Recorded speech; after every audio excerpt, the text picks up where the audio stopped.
지난주에 예배를 마치고 설교 동영상이 업로드되고 모두가 귀가한 후에 교회에서 뒷정리를 하고 있었습니다. 예배가 1시에 끝나고 설교가 올라가는 것이 한 3시쯤 올라가고 제가 정리하고 그러면 한 4시쯤 되는데 그때 홈페이지 관리자에게서 전화가 왔습니다. 저희 설교가 3시에 올라가면 그때서부터 설교를 들으시는 분들이 있으신데 올라간 동영상에 댓글이 달렸다는 거예요. 설교 음성에 문제가 있다라고요. 그래서 제가 동영상을 열어서 확인을 해보니까 처음에는 음성이 들리다가 중간에는 들리다 안 들리다가 그러다가 나중에는 아예 안 들리는 거였습니다. 영상은 문제가 없었는데 음성은 문제가 있었습니다. 문제가 있는 것을 확인하고 바로 우리 박명령 목사님께 연락을 해보았습니다. 우리 박명령 목사님께서 평상시에 녹음기를 여기다 딱 놔가지고 개인적으로 녹음을 하시거든요. 그래서 혹시라도 영상에 문제가 생기면 요 녹음된 걸 가지고 영상에다가 더빙을 하면 되니까 녹음된 게 있냐라고 문의를 하니까 평상시에 잘 하다가 지난주에만 빼먹었대요. 그러니까 일이 꼬이려면 늘 그렇게 됩니다. 그래서 이제 주중에 영상을 좀 아시는 분을 한 분 모셔왔습니다. 그래서 점검을 했어요. 우선 녹화된 영상에서 음성을 살려낼 방법이 있는지 녹화된 자료를 다양하게 손을 보았는데 해결이 안 되었습니다. 녹화할 때 음성이 제대로 입력이 안 되었기 때문에 어찌해 볼 도리가 없었습니다. 그래서 그 다음은 교회 음향 시스템과 컴퓨터 프로그램을 점검해 보았는데 특별한 문제가 발견되지 않았습니다. 그 전주도 했었고 그 전주도 했으니까 그런 장비상의 문제는 아닌 것 같았습니다. 그렇다면 일반인이 할 수 있는 한계는 넘은 것 같고 전문가를 불러서 전체적으로 점검을 해보아야 하는구나, 일이 좀 커지는가 보다 라고 생각할 때에 아주 기가 막힌 일이 발생했습니다. 제가 집에 가서 설교가 좀 문제가 있다, 점검을 해보니까 해결이 잘 안 된다 이런 얘기를 하니까 아들이 그 다음날 교회로 와서 영상을 이래저래 점검을 해보고 녹화 장치를 살펴보았습니다. 본인이 녹화하는 담당자고 설교를 업로드하는 담당자니까 뭐 지나간 건 지나갔다 치고 돌아오는 주에도 녹화를 해서 올려야 되니까 과연 할 수 있나 점검하러 왔던 거예요. 뭐 전문가는 아니니까 기본적인 걸 요렇게 저렇게 만져보더니 갑자기 얼굴이 환해져서 문제가 해결되었습니다 라고 그래요. 그래서 어떻게 된 거냐 그랬더니 음성을 입력하는 그 잭이 정확하게 꽂히지가 않아가지고 어떨 때는 들어가다가 어떨 때는 안 들어가다가 그렇게 된 거예요. 이런 경우를 우리나라에서는 장님 문고리 잡기라고 하거나 또는 소가 뒷걸음치다가 쥐잡는다라고 합니다.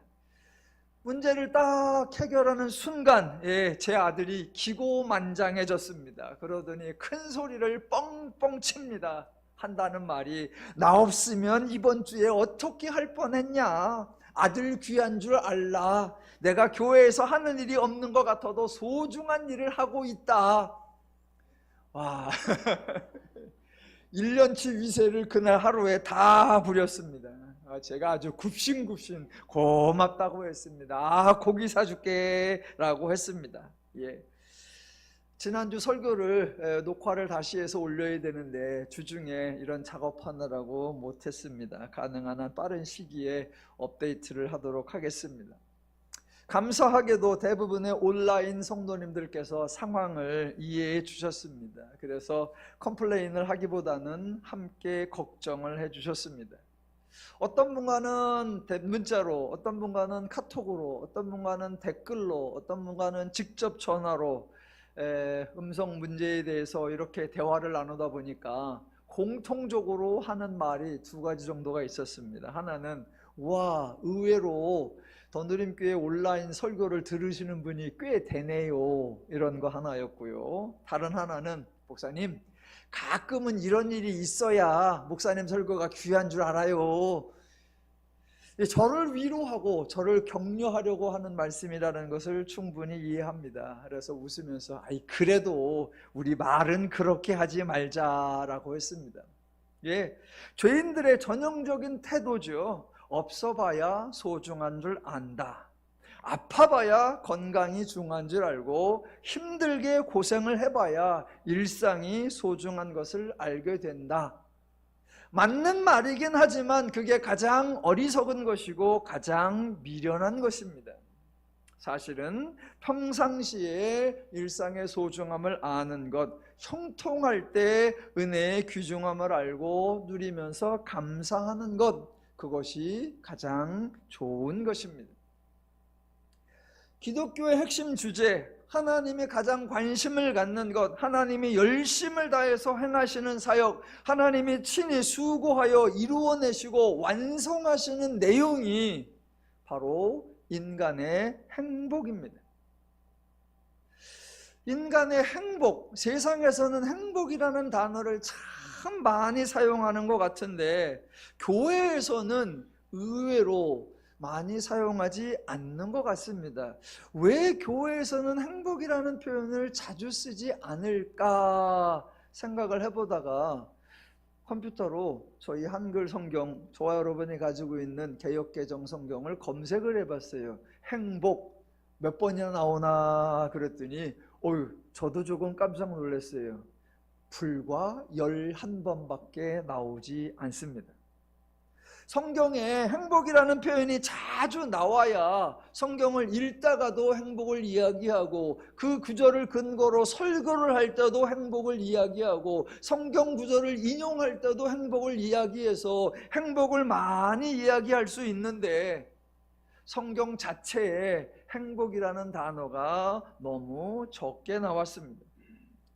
그래서 우리말로는 행복이라는 단어 빈도수가 적은데 그렇게 행복이라고 나온 단어의 히브리어 원문을 찾아봤더니 토부라고 하는 단어인데 그 단어는 히브리 원문에 무지하게 많이 나옵니다.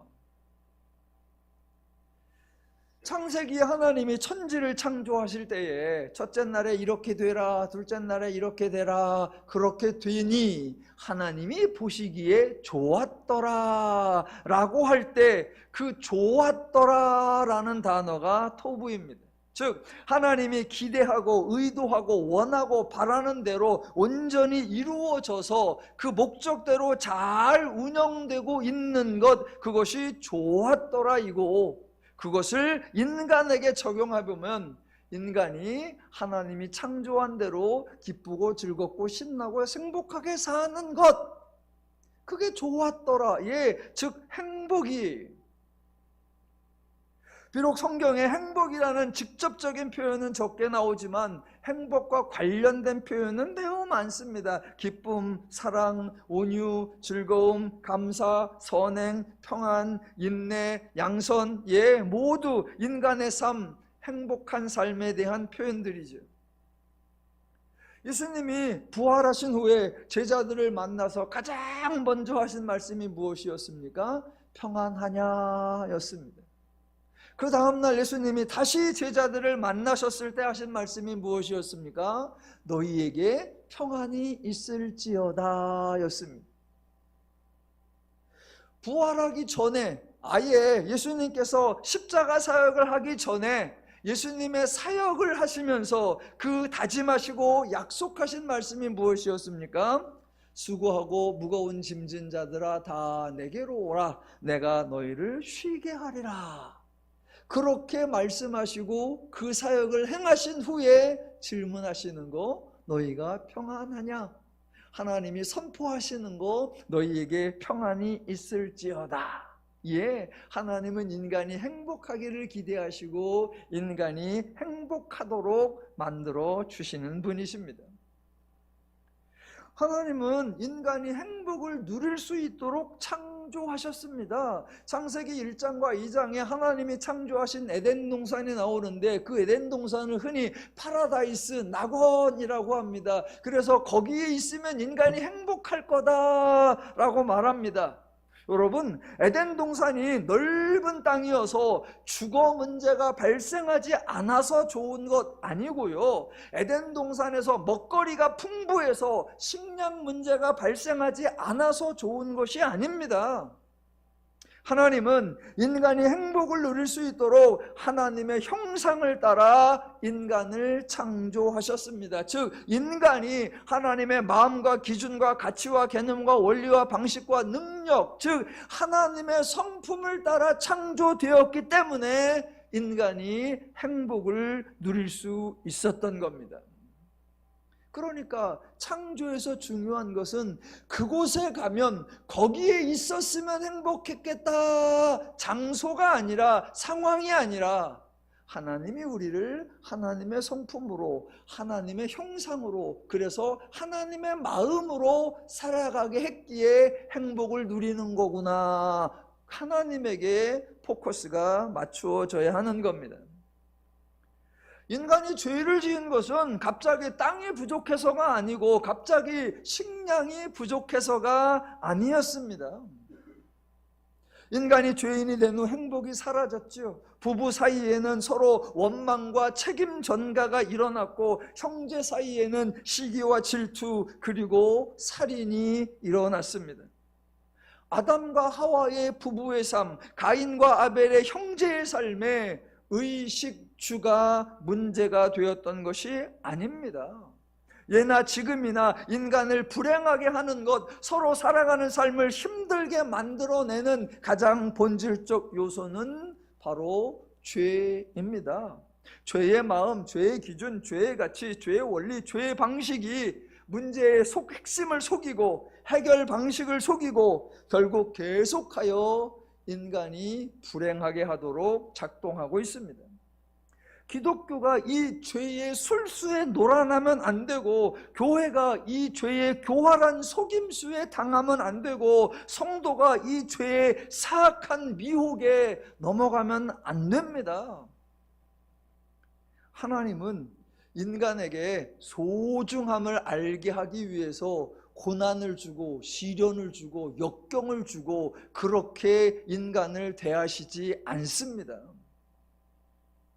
세상에서 늘 하는 말, no pain, no gain. 지불하는 것이 없으면 획득하는 것이 없다. 그와 비슷하게 교회도 그런 말을 하죠. No cross, no crown. 고난 없이 영광 없다. 아니요, 우리 하나님은 그렇게 치사하신 분이 아닙니다. 하나님이 인간을 행복하게 창조하시고 하나님이 인간이 행복하게 살 수 있도록 언제나 도와주시는 우리 하나님은 좋으신 하나님이십니다. 얼마 전에 막 은퇴하신 선배 목사님께서 회고록을 쓰고 싶다라고 하면서 쪽지를 하나 보여주셨어요. 회고록에 이런 내용을 좀 적으려고 한다, 목차 같은 거. 그래서 요런 이야기를 중심으로 한번 써보려고 한다. 그래서 보여주셨는데, 회고록 쓴다는 얘기를 듣자마자 아, 이런 얘기이겠구나 그러는데, 목차 같은 걸 보여주는 순간 그래, 내가 이럴 줄 알았다 라고 했습니다. 예, 이런 얘기였어요. 너무나 뻔한데 본인이 고생한 이야기, 교회 땅 사고 건축하면서 힘들었던 이야기, 어떤 성도가 속썩인 이야기, 그런 거였습니다. 저는 목회하는 동안 목회 몇 주년 이런 기념식을 해본 적도 없고 앞으로 할 생각도 전혀 없습니다. 또 목회를 마친 후에도 목회 회고록 같은 것을 절대로 쓰지 않을 겁니다. 대신 저는 목회하는 내내 목회를 즐거워하고 목회를 행복해 할 겁니다. 여러분, 제가 말을 안 해서 그렇지 여러분, 저도 이미 목회한 지 20년이 넘었습니다. 제가 동안 같아도 저도 꽤나 세월이 흘렀어요. 그래서 제가요, 목회하면서 개척도 2번이나 해봤고요, 예배당도 새를 얼었다가 홀을 하나 사고 그 옆에도 하나 또 사서 예배당 확장도 해봤고요, 예배당 이전도 해봤습니다. 예, 말을 시작하면 이런 얘기를 하게 돼 있어요. 그래서 제가 아예 말을 안 꺼내는 겁니다.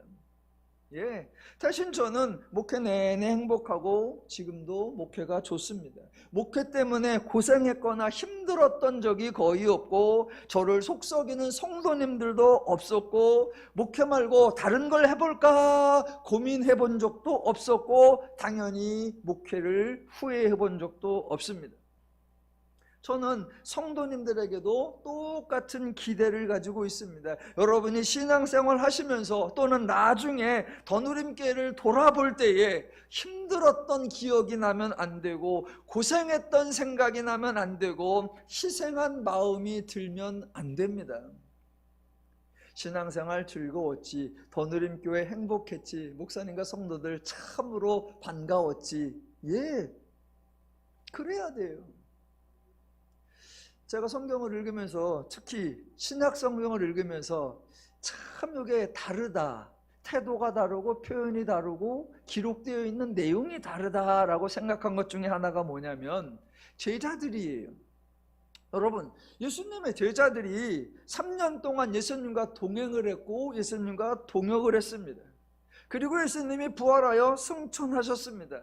이제 사도행전에는 제자들이 복음 전도하는 그 사역이 소개되고 서신서들에는 제자들이 직접 복음의 내용을 기록한 것이 나옵니다. 그런데 사도행전과 서신서에 나오는 제자들의 사역 활동이나 제자들이 쓴 편지에는 예전에 자신들이 예수님과 함께 사역했던 3년에 대한 언급, 3년 동안 무슨 일이 있었나 그런 내용이 거의 없습니다. 유대교 지도자들에게 반대를 받던 그런 예수님을 따라다니면서 힘들었다라거나 리더인 예수님이 식사 문제를 제때 해결해 주지 않아서 자기들이 식량을 구하러 다녀야 했던 그런 불편함이나 때로는 사람들이 예수님을 지지하다가 때로는 사람들이 예수님을 비난하는 등 변덕이 심해서 어떻게 해야 할지 난처했다든가 또는 고향 떠나 3년씩이나 예수님을 따라다니라 여러 가지가 어려웠었다라든가 자신들이 겪은 일들에 대한 회상이 나올 만도 한데 전혀 없습니다. 또 예수님과 동행한 시간 말고 사도행전에서 복음 사역을 하면서 경험하는 일들에 대한 불평, 불만이 거의 없습니다. 정작 예수님은 승천하셔서 당사자가 없는 상황에서 예수가 부활했다는 복음을 전하는 것이 얼마나 난감한지 또는 복음 때문에 사로잡히고 감옥에 들어가고 매맞는 일이 얼마나 억울한지 또는 전도여행을 다녀도 하나님에게 특별한 보상을 받는 것이 없음에 얼마나 속상한지 그래서 온통 나중에 받을 상과 면류관에 얼마나 연연해하는지 그런 모습도 없고 그런 표현도 없습니다. 복음서에서 제자들은 예수님의 사역의 핵심을 이해하지 못했었지요. 그래서 결국 예수님이 잡혔을 때 도망갔었습니다. 그런데 예수님의 부활의 결과, 성령이 임한 결과로 제자들이 복음을 이해하게 되었어요. 복음을 이해하고 나니까 제자들에게 중요한 것은 복음이었고 그 복음의 핵심은 예수님의 사역이었습니다. 그러니까 그 예수님의 사역, 복음을 설명하는 것에 집중할 뿐 자기들이 무슨 일을 겪었었다는 둥, 자기들이 어떤 수고를 했었다는 둥, 자기들이 어떻게 힘들었었다는 둥 그런 이야기는 할 필요가 없었던 거예요. 자신들이 복음의 결과, 복음의 열매를 누리고 있으니까 그게 즐겁고 기쁘고 평안하고 행복했었던 겁니다. 그래서 자신들이 행복을 누릴 수 있는 근거, 자신들이 외형적으로는 비록 어렵고 힘든 것 같지만 내용적으로 기쁘고 즐겁고 행복할 수 있는 원동력, 그 복음을 설명하는 일, 거기에 집중하는 거였어요. 그게 복음의 능력이고 그게 복음의 힘이에요. 그래서 히브리서에서도 똑같이 자기들이 어떤 일상적인 얘기를 하는 게 아니라 예수의 사역, 복음에 대해서 얘기하는 거예요. 대표적으로 두 개였죠. 히브리서 간단하게 이렇게 강조합니다. 3장 1절. 그러므로 함께 하늘에 부르심을 받은 거룩한 형제들아, 우리가 믿는 도리의 사도이시며 대제사장이신 예수를 깊이 생각하라. 4장 14절. 그러므로 우리에게 큰 대제사장이 계시니 승천하시니 곧 하나님의 아들 예수시라. 우리가 믿는 도리를 굳게 잡을지어다. 예, 히브리서도 누구를? 예수를 생각하라. 예수를 굳게 잡으라. 그 예수 그리스도의 사역으로 말미암아 우리에게 이루어진 게 무엇이죠? 한 구절만 찾아보면 10장 22절. 우리가 마음의 뿌림을 받아 악한 양심으로부터 벗어나고 몸은 맑은 물로 씻음을 받았으니, 예, 제사함을 받았다는 거예요. 그래서 우리가 할 수 있게 된 게 뭐죠? 그게 10장 24절. 서로 돌아보아 사랑과 선행을 격려하며, 예, 이게 인간에게 행복하라라고 부탁하는 거예요. 서로 돌아보아 서로 사랑과 선행을 격려하면 서로 기쁘고 서로 즐겁고 서로 평안한 거예요. 히브리서의 결론이 뭐냐? 너희가 서로 행복하라. 이게 히브리서의 결론이고, 더 나아가 신학의 결론이고, 더 나아가 성경의 결론이고, 더 나아가 하나님의 핵심 주제입니다. 예, 너희가 행복하라. 누가 행복해야 됩니까? 누구든지. 언제 행복해야 됩니까? 항상. 어떤 상황에서 행복해야 됩니까? 범사에. 자, 이런 연장선상에서 나오는 게 10장 25절이에요. 자, 그런데 본문의 흐름, 문맥의 의도와는 전혀 다르게 25절의 해석이 느닷없이 엉뚱한 해석이 나와서 기독교의 병폐가 드러납니다. 자, 일단 25절을 읽어보겠습니다. 모이기를 패하는 어떤 사람들의 습관과 같이 하지 말고 오직 권하여 그날이 가까움을 볼수록 더욱 그리하자. 많이 들었죠? 그럼 질문. 여러분, 25절 맨 앞에 모이기를 패하는 어떤 사람들, 첫 단어가 모이기인데요. 여러분, 여기 나오는 모이기, 요게 뭘까요? 모이기. 예, 말 그대로 그냥 사람들이 모이는 거예요. 사람들이 서로 만나고 대화하고 어울리는 모임. 그냥 사람들이 모이는 거, 사람들이 만나는 거, 사람들이 어울리는 거. 그런데 많은 설교자들이 25절에 모이기가 예배라고 합니다. 왜요? 여러분, 어디를 봐서 그게 예배예요? 예배라고 주장하는 이유가 무엇이고 예배라고 주장하는 근거가 뭐죠? 저와 여러분이 히브리서 1장부터 10장까지 해왔는데, 여러분, 예배에 관한 설명이 단 한 번도 나오지 않았는데 왜 갑자기, 왜 느닷없이 예배라고 강조를 할까요? 바로 앞구절에 예배와 관련된 내용이 있었던 것이 아니고 이어지는 뒷구절에 예배와 관련된 내용이 나오는 것도 아닌데 왜 뜬금없이 예배라고 우겨대는 걸까요? 또 어떤 분들은 예배를 포함한 이런저런 교회의 사역 모임이라고 합니다. 그러면서 예배에 빠지는 패하는 습관, 기독교 모임의 교회 봉사활동에 나오지 않는 습관, 그걸 따라하지 말라. 아니요. 그 앞에 24절을 보세요. 서로 돌아보아 사랑과 선행을 격려하며. 여러분, 서로 돌아보고 사랑과 선행을 격려하려면 사람들이 만나는 거고 사람들이 모이는 거고 일상생활에서 이렇게 저렇게 어울리는 거예요.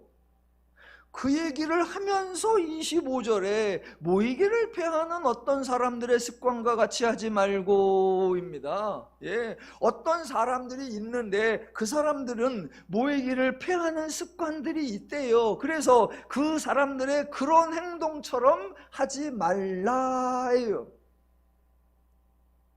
그러면 순서를 좀 바꿔볼게요. 모이기를 피하는 어떤 사람들의 습관인데, 그러면 어떤 사람들이 누구인지 그거부터 살펴볼게요. 여러분, 어떤 사람들은 어떤 사람들일까요?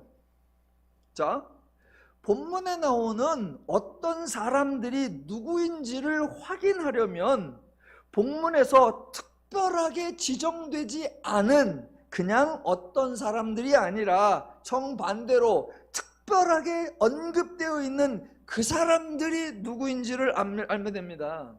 그러면 그 사람들 말고 나머지 사람들이 그냥 어떤 사람들이 되는 거예요. 그런데 본문의 앞에서 특정하게 언급되어 있는 그 사람들이 있습니까? 네, 있죠. 어디에? 22절. 자, 우리가 마음의 뿌림을 받아 악한 양심으로부터 벗어나고 몸은 맑은 물로 씻음을 받았으니, 예, 우리입니다. 우리는 죄 문제를 해결받은 새로운 피조물 성도입니다. 우리는 허다한 어떤 사람들과 구별되는 하나님의 마음을 가진 자, 하나님의 원리와 가치와 개념과 방식과 능력으로 행할 수 있는 자들입니다. 그래서 우리는 서로 만나서 서로 돌보고 서로 사랑과 선행을 격려할 수 있는 자입니다. 그런 우리 말고, 즉 구원받은 성도가 아닌 다른 사람들이 누구예요? 그게 어떤 사람들이에요? 자꾸 교인이 있는데, 성도가 있는데, 성도 중에 예배 잘 나오고 성도 중에 기도 열심히 하고 성도 중에 헌금 많이 하는 그런 사람이 있는데, 성도 중에 어떤 놈들이 교회도 잘 안 나오고 어떤 놈들이 헌금도 잘 안 나오고 어떤 놈들이 모이기도 패하고, 그런 어떤 놈들처럼 하지 말고, 아니요, 성도를 편가르게 하거나 성도를 이간질시키는 게 아니에요. 여기 성도가 있어서 서로 돌아보아 사랑과 선행을 격려하는 자들이 있는데, 이 성도들 말고 어떤 사람들, 그 사람들 얘기를 하는 거예요. 그 사람들. 예. 그 사람들이 할 수 없는 것, 그 사람들이 하고 싶어 하지 않는 것이 있습니다. 그게 뭐예요? 서로 돌아보아 사랑과 선행을 격려하는 것. 하나님의 마음을 갖지 않은 자, 하나님의 기준과 심정과 원리와 가치와 방식과 능력을 갖지 않은 자들은 서로 돌아보아 사랑과 선행을 격려하는 거, 그거 하고 싶어 하지 않아요. 왜? 내가 이겨야 하고 내가 상급을 차지해야 하기에 겉으로는 사랑하고 선행을 격려하는 것 같지만 실상은 경쟁하고 시기하고 질투하고 악한 마음을 품고 악한 술수를 행하고 서로 미워하고 서로가 실패하도록 몰아붙이는 겁니다. 그 사람들이 반가운 마음으로 모이기를 열심을 낼까요? 아니요. 그 얘기예요. 여러분은 직장 생활을 하셔서 그런 치열한 죄의 경쟁에 저보다는 훨씬 더 리얼하게 계시죠. 저는 목회자, 흔히 우리들 만나면 1인 기업 자영업자라고 하는데, 저는 혼자예요. 혼자. 주일 내내 주중에 혼자 있습니다. 여러분은 아마 훨씬 더 치열할 거예요. 최근에 어느 방송사에서 기상캐스터를 하던 여성분이 얼마 전에 죽었고, 그분의 유서가 발견되어서 그것이 사회적으로 이슈가 되고 있습니다. 그래서 나오는 현상 중에 하나가 뭐예요? 회사에서 직원들 간에 정규직이 있고 비정규직이 있고, 그래서 정규직과 비정규직 사이에 그 어마어마한 신분 차이와 서로에 대한 상대를 모멸하고 모욕하고 인간 취급 안 하는, 그걸 더 넘어가 비정규직끼리에도 또 차별이 있고 또 우열이 있고 또 극심한 갈등이 있고. 그래서 어제 이렇게 검색을 하다 보니까 을들의 전쟁, 을끼리 싸우게 하고 을끼리 치받게 하고 을끼리 몰아내게 하는 그런 조직의 구조가 변하지 않으면 이 문제는 해결이 되지 않을 거다, 그런 얘기가 있더라고요. 예, 그거예요. 하나님의 마음을 갖지 않은 자, 죄사함을 받지 아니한 자, 어떤 사람들은 예, 모이기를 원치 않아요. 왜? 저 사람들이 잘 나가는 거 보고 싶어 하지 아니하고 나의 부족한 거 드러내고 싶어 하지 않아요. 그런데 성도는 그렇게 하지 말고, 예, 오직 권하여 그날이 가까움을 볼수록 더욱 그리하자. 뭐 하자는 거예요? 서로 돌보자. 서로 사랑과 선행을 격려하자. 예. 여기 왜 갑자기 예배 얘기가 나와요? 제가 목사인데, 목사가 이런 소리 해도 되나 저 스스로도 좀 조심스럽긴 한데, 여러분, 교회 중심으로 살지 마십시오. 예, 교회 중심으로 살지 마세요. 여러분의 일상 중심으로 사세요. 여러분의 행복 중심으로 사세요. 여러분의 가족 중심으로 사세요.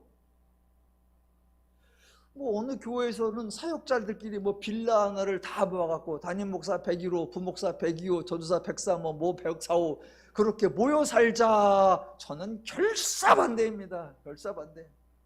또는 교회 중심으로 살으니까 먼 곳에 있는 성도님들 다 교회 근처로 이사와서 같이 한 동네에서 살자. 저는 결사반대. 네, 여러분 그냥 일상에서 사십시오. 여러분의 삶, 여러분의 가정, 여러분의 직장 소중하게 그 삶 속에 하나님의 원리로, 하나님의 마음으로, 하나님의 기준으로, 하나님의 가치로, 하나님의 능력으로 죄를 이기며 살아가시면 되는 거예요. 다음 주일에 나오실 줄로 믿습니다. 예, 교회는 여러분 신앙의 뿌리이고 여러분의 응원하는 터전이고 여러분에게 힘을 주는 그런 근거지예요. 여러분의 일상이 교회로 다 모아지는 것이 아니라 교회에서 여러분의 일상을 돕고 여러분의 일상을 후원하는 하나님의 에너지가 나가는 거예요. 그래서 여러분의 일상에서 행복하시고 가정에서 행복하시고 일터에서 행복하시고 관계에서 행복하시기를 주님의 이름으로 축원합니다. 누가요? 누구든지 언제요? 항상 어떤 일에요? 범사에. 예, 이게 우리 하나님이 기대하시는 거고 우리 하나님이 응원하시는 성도의 삶입니다. 예, 기독교는 하나님이 독특하지요. 그래서 기독교의 하나님, 거룩하신 하나님, 죄와 다른 분이시죠. 동일하게 기독교에는 사람, 즉 성도가 다릅니다. 거룩한 존재, 예, 죄와 다른 거예요. 하나님의 마음을 가진 성도이기에 죄의 마음을 가진 어떤 사람들의 습관처럼 행동하지 말라라는 겁니다. 자, 본문에서 그 성도의 삶을 멋있게 표현해줘요. 서로 돌아보아 사랑과 선행을 격려하라라고 했는데 그 모습이 32절 이하에 나오잖아요. 자, 앞에 23절에서는 우리가 라고 했고 이번에 32절에서는 너희가 라고 나옵니다. 성도의 삶 32절 볼까요? 전날에 너희가 빛을 받은 후에 고난의 큰 싸움을 견디어낸 것을 생각하라. 혹은 비방과 환난으로서 사람에게 구경거리가 되고 혹은 이런 형편에 있는 자들과 사귀는 자가 되었으니 너희가 갇힌 자를 동정하고 너희의 소유를 빼앗기는 것도 기쁘게 당함. 예, 이렇게 하는 게 서로 돌아본 것이고 이렇게 하는 게 서로 사랑과 선행을 격려한 거예요. 죄인이 죄 문제를 해결받아 거룩한 성도가 된 것, 저희 더누림교회 평상시 표현대로 한다면 하나님의 마음과 심중과 기준과 가치와 개념과 원리와 방식과 능력을 가진 것, 그것을 22절의 표현대로 하면 마음의 뿌림을 받아 악한 양심으로부터 벗어난 것, 이것을 34절의 표현대로 하면 맨 끝에 더 낮고 영구한 소유가 있는 것, 그리고 이것을 또 다른 표현으로 한다면 39절의 마지막 믿음을 가진 자니라. 예. 성경은 언제나 이렇게 선포하는 거예요. 우리에게 이런 사람이 되라라고 명령하지 않고 이런 사람이 되어야 한다라고 의무로 정하지 않고 이런 사람이 되었으면 한다라고 막연한 기대를 하는 게 아닙니다. 여러분, 기독교는 달라요. 타종교처럼 정작 신은 아무것도 해주지 않으면서 인간에게 이래야 한다 저래야 한다 감나라 대추나라 하는 그런 종교가 기독교는 아니에요. 타종교에서 정작 신은 인간을 위해 어떤 수고도 하지 않으면서 인간이 잘했네 못했네 평가질하고 인간에게 상을 주네 벌을 주네 으름장을 놓는 그런 종교, 기독교는 전혀 아니에요. 기독교는 하나님이 일하시는 종교입니다. 인간에게 꼭 필요한 것이 무엇인지 하나님이 파악하고 그것을 제공하기 위해서 하나님이 수고하고 역사하여 예수 그리스도의 십자가와 부활 사역을 통해 인간을 새로운 존재가 되게 만들어주는 종교, 그게 기독교입니다. 그래서 하나님이 그렇게 사역을 행하신 후 하나님이 인간에게 선포하시잖아요. 뭐라고? 누구든지 그리스도 안에 있으면 새로운 피조물이라 이전 것은 지나갔으니 보라 새 것이 되었도다 라고 선포하는 거예요. 기독교는 하나님이 행하시는 것이요 인간은 되는 겁니다. 기독교는 하나님이 주시는 것이요 인간은 받는 거예요. 인간이 성도가 되려고 수고하고 노력하고 애쓰는 것이 아닙니다. 하나님이 성도 담아 주시고 성도라고 선포하시는 거예요. 또한 성도가 성도됨을 유지하려고 성도에서 낙오되지 않으려고 힘쓰고 몸부림치는 게 아니에요. 하나님이 우리의 성도됨을 하나님의 약속으로 하나님의 맹세로 보증해 주셨습니다. 그래서 우리는 강하고 자유롭고 담대하고 평안할 수 있는 줄로 믿습니다. 예, 이게 기독교예요. 죄인은 죄로 살았지요. 이제 성도는 하나님으로 사는 거예요. 하나님의 마음으로, 하나님의 기준으로, 하나님의 원리로, 하나님의 가치로, 하나님의 개념으로, 하나님의 방식으로, 하나님의 능력으로 사는 것. 요걸 간단히 짧게 표현하면 38절에 이렇게 나오는 거예요. 나의 의인은 믿음으로 말미암아 살리라. 바로 이어서 또 이렇게 나오죠. 성도가 뒤로 물러가면 내 마음이 기뻐하지 아니하리라. 예, 그러나 전혀 염려할 것이 없죠. 왜? 39절처럼 우리는 뒤로 물러가 멸망할 자가 아니요 오직 영혼을 구원함에 이름은 믿음을 가진 자니라. 그러니까 너희나 또는 우리 믿음이 있나 없나 걱정하는 사람이 아닙니다. 그리고 앞으로 나아가는 사람인가 뒤로 물러가는 사람인가 그런 것 때문에 고민하는 사람이 아니에요. 그래서 우리는 상을 받을 것인가 멸망을 받을 것인가 그것 때문에 근심하는 자가 아니에요. 성경은 선포해 줘버립니다. 너희는 믿음을 가진 자니라. 자, 오늘의 핵심 주제가 믿음입니다. 믿음. 여러분, 복음서를 생각을 해보시면 예수님이 사람들을 만나서 종종 이런 말씀을 하셨어요. 내가 믿느냐라고 질문을 하시기도 하고 병자를 향하여 믿음이 있는 것을 보시고 라고 하든가 어찌하여 믿음이 적으냐라고 하시든가 또는 이스라엘 중에서 이만한 믿음을 본 적이 없노라 라고 하셨어요. 예수님이 그런 질문을 하거나 그런 평가를 하거나 그런 판단을 하셨습니다. 복음서에 그런 게 나오니까 오늘날 기독교에서도 자꾸 예수님을 흉내냅니다. 그래서 사람들을 만나면 믿으십니까? 라고 질문을 하기도 하고 믿어야 합니다 라고 하거나 또는 믿지 않으면 큰일 납니다 라고도 합니다.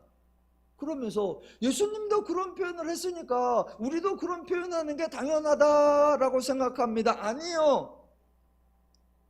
그게 믿음이라는 것에 대한 기독교의 오해, 예수님의 말씀에 대한 기독교의 오해를 드러내고 있는 겁니다.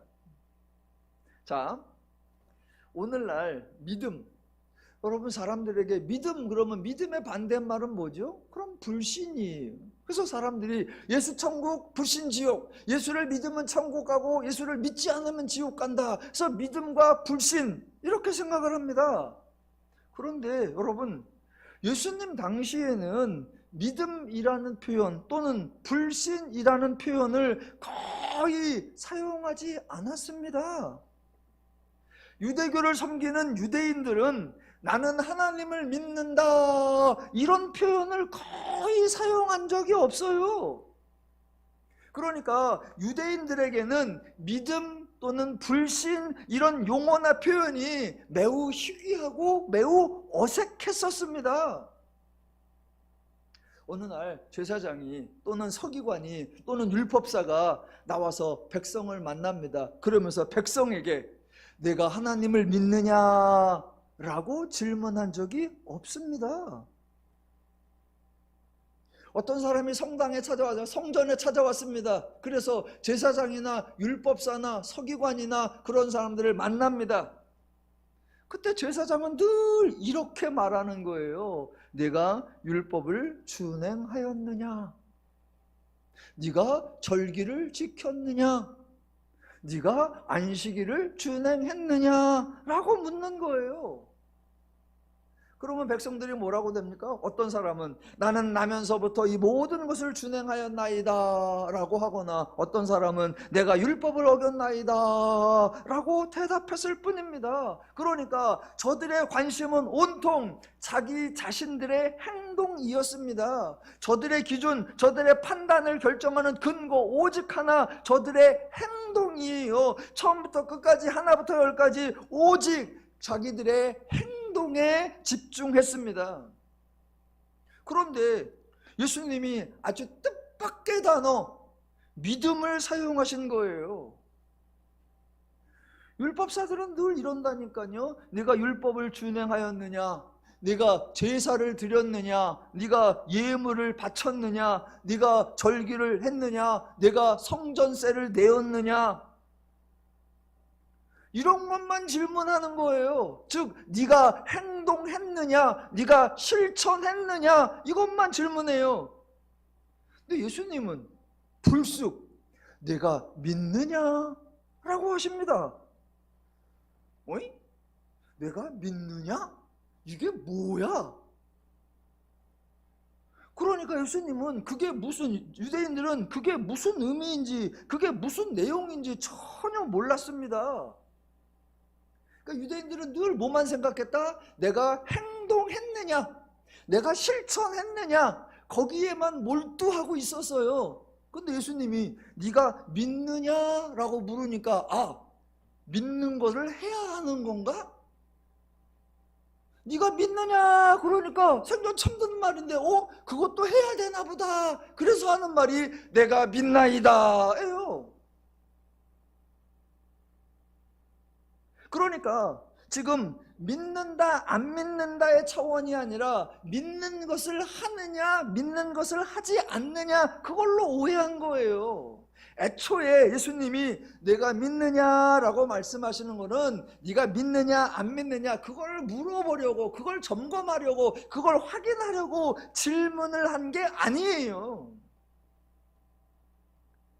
예수님은 일부러 저들이 들어보지도 못했고 저들이 사용하지도 않았고 저들이 생각조차도 하지 않았던 믿음이라는 표현을 언급하신 거예요.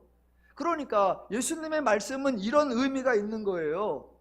너희들은 행한 것이 없지, 그러므로 너희 방식으로는 너희가 하나님의 복이나 상을 받을 수가 없어 라고 확인시켜주고, 더 나아가 그런데 너희 행위하는 너희의 행동과는 아무 상관없이 하나님의 사역으로, 즉 하나님의 은혜로 너희에게 하나님의 복이 임할 거야 라는 의미로 믿음을 말씀하신 거예요. 그러니까 정리를 하면 예수님은 너희가 믿느냐라고 질문하는 것이 아니라 너희가 할 수 없는 것을 내가 해주러 왔다라고 선포하신 거예요. 그래서 히브리서를 보면 1장부터 10장까지 너희가 믿느냐라고 질문하는 적이 한 번도 없습니다. 제가 여러분에게 여러분 믿으십니까? 그러면 진심에서든 습관으로든 아멘 그럴 거 아니에요. 그러면 또 바로 이어서 확신하십니까? 그 믿음 진짜입니까? 그 믿음 참입니까? 자꾸 인간 쪽에 묻고 인간 쪽을 다그치고 인간 쪽을 추궁한단 말입니다. 아니요, 아니요. 기독교의 믿음은 인간 쪽에 대한 얘기가 아니에요. 너희가 할 수 없다. 너희는 알 수도, 너희는 가질 수도, 너희는 볼 수도, 너희는 이해할 수도 없다. 그래서 내가 와서 너희로 알게 하고 너희로 보게 하고 너희로 듣게 하고 너희로 되게 해주겠다라는 하나님의 선포. 너희 행동이, 너희 실천이 결정하는 것이 아니라 하나님의 행동이 하나님의 사역이 되게 한다. 그걸 표현하는 용어가 뭐다? 믿음이요. 그런데 성경이 말하려고 하는 의도는 전혀 모른 채 그저 예수님만 흉내내서 툭하면 사람들에게 여러분 믿습니까? 그래서 그 사람이 믿습니다. 그러면 아이고 잘 됐습니다라고 해야 되죠. 진짜요? 확신하십니까? 그게 믿음에 대한 무지요, 예수님에 대한 무지요, 기독교에 대한 무지요, 하나님의 사역에 대한 무지를 드러내는 겁니다. 여러분, 기독교에서 믿음은 개인이 결정할 수 있는 게 아니에요. 내가 믿으려고 해서 믿을 수 있는 것이 아니고 내가 믿는다고 해서 믿어지는 게 아니에요. 만약 믿음이 개인이 결정할 수 있는 것이라면 히브리서는 그리스도의 사역을 그렇게 오래, 그렇게 많이, 그렇게 풍성하게 소개하고 강조할 이유가 없습니다. 믿음이 개인이 할 수 있는 거라면 툭하면 질문만 하면 돼요. 믿으십니까? 신뢰하십니까? 확신하십니까? 분명합니까? 참입니까? 목에 칼이 들어와도 변치 않을 겁니까? 계속 그 사람에게만 물으면 돼요. 그런데 히브리서는, 그런데 성경은 인간에게 묻지를 않아요. 도리어 예수를 풍성하게, 예수를 많이 설명합니다. 히브리서 1장부터 10장까지 예수 그리스도의 사역에 대하여 풍성한 설명한 후에 10장 마지막 절에 이렇게 선포하는 거예요. 우리는 믿음을 가진 자니라. 너희가 믿어야 한다 권고하는 것이 아니고 믿음을 가져야 한다 명령하는 것이 아니라 믿음을 가진 자라고 선포했습니다. 이 믿음을 하나 설명을 드리기 위해서 10장 38절을 볼게요. 38절 서두에 뭐라고 나오냐면 나의 의인은 믿음으로 말미암아 살리라 라고 나옵니다. 두 가지 아주 밀접하게 연결되어 있는 게 있습니다. 의인 그리고 믿음. 자 보세요. 여러분, 죄인이 스스로 자기의 수고와 노력으로 의인이 될 수 있는 수단이나 방법이 있습니까? 없습니다. 동일하게 죄인이 스스로 자기의 수고와 노력으로 믿음을 가질 수 있는 수단이나 방법이 있습니까? 없습니다. 그렇다면 죄인이 어떻게 의인이 될 수 있습니까? 하나님의 은혜로만 가능합니다. 동일하게 죄인이 어떻게 믿음을 가질 수 있습니까? 오직 하나님의 은혜로만 가능합니다. 기독교의 믿음은 개인이 어떻게 해볼 수 있는 것이 아니라 오직 하나님의 은혜로만 가능, 예수 그리스도의 사역을 통해 하나님이 선물로 주신 것, 그래서 성도가 받은 것, 그래서 34절에 나오는 대로 성도에게 주어진 더 낮고 영구한 소유입니다. 그래서 히브리서에서 1장부터 10장까지 예수 그리스도의 사역을 풍성하게 설명한 후에 10장 맨 마지막에 믿음을 가진 자, 그리고 11장 1절에 믿음은 이라고 나오는 거예요. 그러니까 이 믿음을 설명하기 위해서 구약부터 히브리서 10장까지가 다 동원된 겁니다. 이 설명을 빼고는 믿음이 설명될 수 없어요. 근데 우리는 앞뒤 다 빼놔. 그래놓고 툭 던져. 예수 믿으십니까? 아니요. 그 사람에게 묻지 말고 믿음에 대하여 창세기부터 시작해서 구약을 다 꿰가면서 설명을 하고 복음서를 꿰가면서 설명을 해서 예수 그리스도의 이런 사역을 소개하고, 그래서 당신은 하나님의 의대받은 자, 당신은 믿음을 가진 자입니다 라고 선포해 주어야 하는 거예요. 이제 마지막으로 그 유명한 히브리서 11장 1절을 살펴보겠습니다. 이 구절을 설명하려고 지금까지 기초 작업을 한 거예요. 다시 한번 정리합니다. 기독교의 믿음은 개인이 스스로 만들 수도 없고 가질 수도 없는 것으로 오직 하나님이 주시는 겁니다. 그러기에 기독교에 대한 믿음은 인간에 대한 설명이 아니라 하나님에 대한 설명이에요. 기독교는 인간에게 하는 게 아니라 네가 믿느냐, 그 사람의 심정, 그 사람의 수준, 그 사람의 상태, 그 사람의 태도, 그 사람의 신념, 그 사람의 사상, 그 사람의 가치, 그 사람에 대하여 뭘 묻는 게 아니에요. 기독교의 믿음은 하나님에 관한 거예요. 그래서 그 유명한 히브리서 11장 1절이 나옵니다. 여기 나오는 믿음은 인간에 대한 설명이 아니라 하나님에 대한 설명이에요. 읽어볼게요. 믿음은 바라는 것들의 실상이요 보이지 않는 것들의 증거니. 아마 그동안 이렇게 들어오셨을 거예요. 히브리서 11장 딱 읽어놓고 여러분 믿음으로 바라는 것들을 볼 수 있고요, 여러분 믿음으로 보이지 않는 것들을 알 수가 있는 겁니다. 여러분 믿음이 있어야 합니다. 믿음으로 볼 수 있고 믿음으로 알 수 있고 믿음으로 할 수 있습니다. 믿음이 있어야 됩니다. 즉 믿음의 기능, 믿음의 역할, 믿음의 효과, 이런 것들에 대해서 설명을 들으셨을 거예요. 그런데 본문은 믿음의 기능, 믿음의 역할, 믿음의 효과 등에서 설명하는 것이 아니라 믿음이 무엇이냐, 즉 믿음의 정의에 대해서 설명하는 거예요. 내가 믿음으로 무엇을 할 수 있는가, 믿음을 수단과 방법으로 얼마나 어디까지 어떻게 할 수 있는가, 믿음의 기능과 역할이 아니라 믿음은 이거구나 라고 하는 믿음에 대한 설명이에요. 우리는 그동안 온통 믿음으로 무엇을 할 수 있는가, 믿음의 역할, 믿음의 효과, 믿음의 수단, 믿음의 방법에만 집중했어요. 아니요. 자, 이미 본문에 설명이 다 나와 있습니다.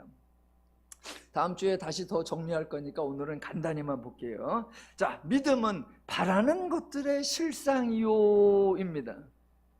그러면 믿음은 바라는 것들의 실상이니까 바라는 것들이 뭔지를 먼저 보면 돼요. 바라는 것들. 여러분이 바라는 것들이 뭐예요? 좀 더 확장해서 인간들이 바라는 것들이 뭐예요?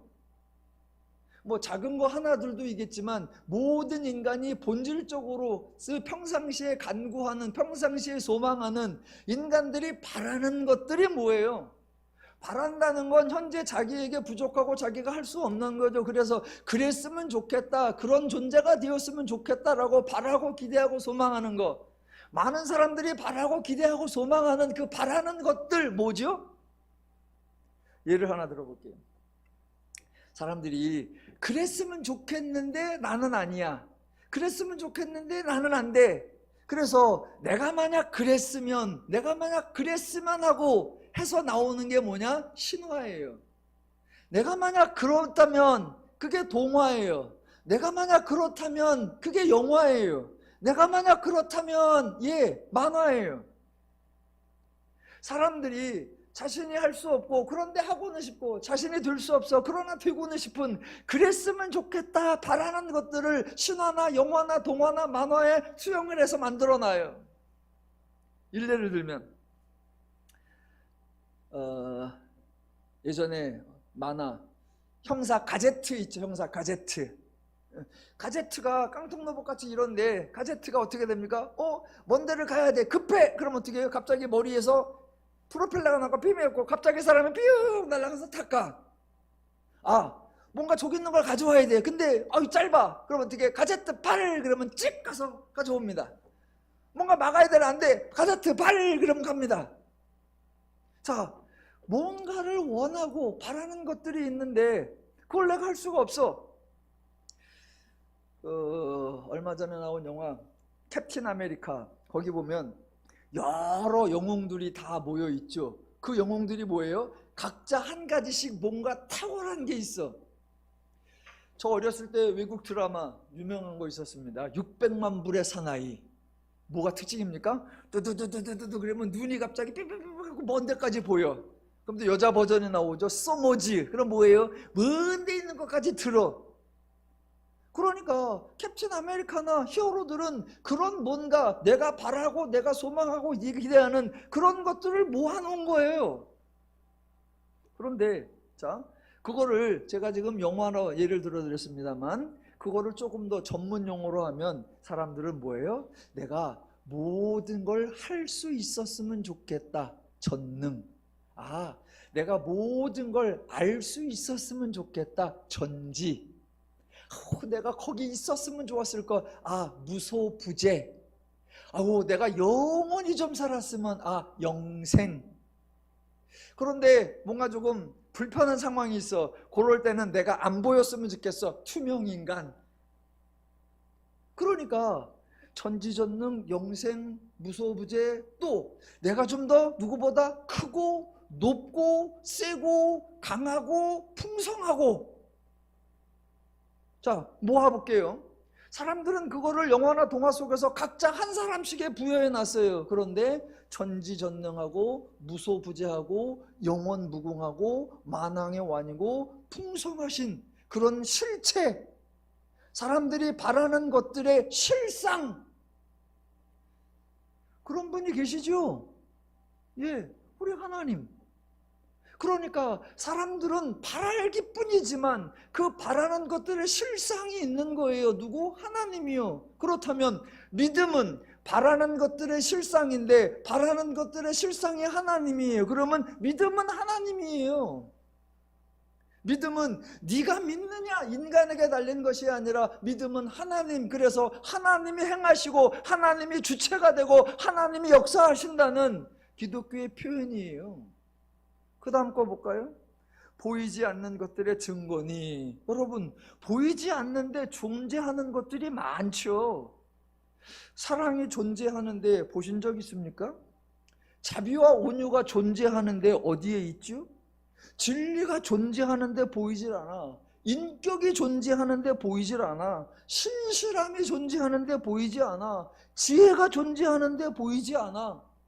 저 사람들이 막 답답해하면서 아우 내가 가슴을 째서라도 보여주고 싶다. 와 내가 뚜껑을 열어서라도 좀 보여주고 싶다. 있는데 존재하는데 보이지 않아. 그러니까 사람들은 각자의 경우 자기에 해당하는 한 가지씩을 얘기하죠. 그런데 그 모든 걸 통합한 통전적 실체가 계시죠. 자유이시며 진리이시며 참이시며 사랑이시며 온유이시며 인내이시며 양선이시며 절제이시며 풍요이시며 그분이 누구이시다? 하나님. 그러니까 믿음은 바라는 것들의 실상인데 바라는 것들의 실상이 하나님이고 보이지 않는 것들의 증거인데 그분이 하나님이시고 그러면 결국은 뭐다? 예, 믿음은 하나님이다. 그 얘기예요. 기독교에서 믿음은 인간이 사용하는 수단이 방법이 아니라 주체, 즉 인간이 아니라 하나님이 하신다라는 의미입니다. 그래서 기독교는 내가 믿음으로 모든 걸 할 수 있어 라고 말하는 게 아니잖아요. 빌립보서에서 뭐라고 합니까? 내가 능력 주시는 자 안에서 모든 것을 할 수 있느니라. 내가 하나님 안에서 하나님의 마음으로 하나님의 심정으로 하나님의 능력으로 하나님이 함께 하시면 할 수 있다라고 하는 거지. 내가 믿음으로 할 수 있어. 내가 기도로 할 수 있어. 기독교는 인간의 수단이나 방법을 운운하는 종교가 아니에요. 아, 기독교는 하나님이 하시는구나. 기독교는 하나님이 하신다. 내가 인정하는 거고 내가 고백하는 거고 그 하나님이 우리를 향하여 너는 믿음을 가진 자다. 다른 표현으로 내가 너와 함께 하고 있다. 그러므로 너는 하나님의 마음과 기준과 원리와 가치와 방법과 능력으로 살아라. 서로 돌아보아 사랑과 선행을 격려하여 너희가 행복하게 살기를 원한다. 이게 하나님의 뜻입니다.